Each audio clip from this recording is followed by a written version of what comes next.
mgodi huu wa Buckreef. Ni mgodi ambao sisi kama STAMICO tunashare 45% na wenzetu wana 55%. Kwa hiyo kwa sababu mimi ni mwenyekiti wa board, nikaona kuna kila sababu ya kuja kutembelea mgodi. Nimeuona mgodi, nimezungushwa maeneo mbalimbali, lakini kuna mambo mazuri ya kujifunza. Lakini la kwanza, uzalishaji ni mkubwa na nchi yetu inapata faida kwa kuwepo mgodi.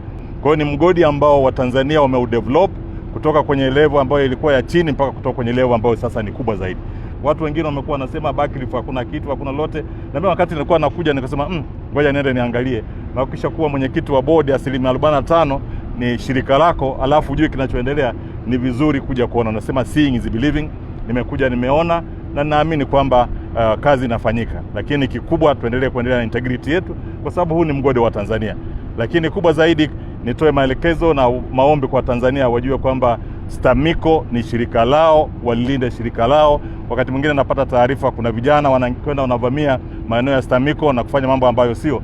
Wajue hii STAMICO, maeneo ambayo yako yanamilikiwa na STAMICO leo ni kwa ajili ya kuyatunza, kesho na kesho vizazi vinavyokuja basi waweze kulitumia kwa ajili ya maendeleo ya Watanzania.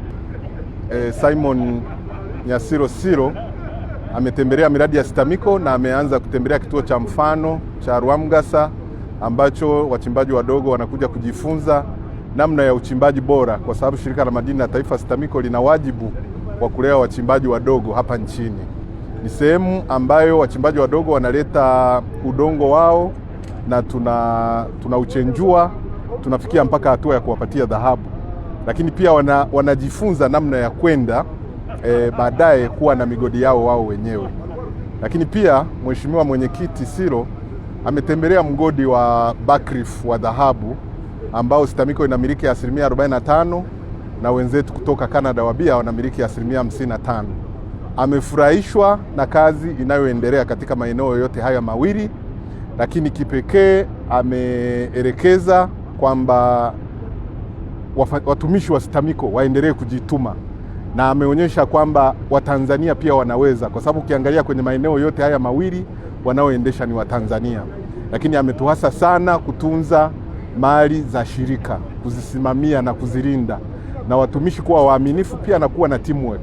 Na sisi tumemhakikishia, mimi kama kaimu mkurugenzi mtendaji kwa niaba ya MD wetu Dr. Venance Mwase, kuwa tutaendelea kusimamia shirika hili la madini la taifa ili kuhakikisha kwamba linawekeza kikamilifu katika madini katika nchi yetu na litaendelea kuzalisha faida na kuleta manufaa kwa nchi yetu. Shirika la madini la serikali la taifa la STAMICO tuko nao bega kwa bega katika kwanza kuhakikisha kwamba mgodi uko salama. Security ya mgodi ipo vizuri, wananchi wanaozunguka mgodi wanashirikiana na mgodi. Kwa hiyo STAMICO anahusika moja kwa moja katika mambo ya community engagement. Lakini la pili, STAMICO ameendelea kutusaidia kuangalia yale manunuzi makubwa, kuangalia expansion kubwa za kitaalamu. Kwa hiyo tuna komitia pamoja kati ya STAMICO na TRX ambayo inatusaidia kufanya maamuzi ya kiuchumi na ya kijamii yanaweza kusababisha mgodi kusonga mbele. Kwa hiyo STAMICO tutabaki nao na tutaendelea kushirikiana nao.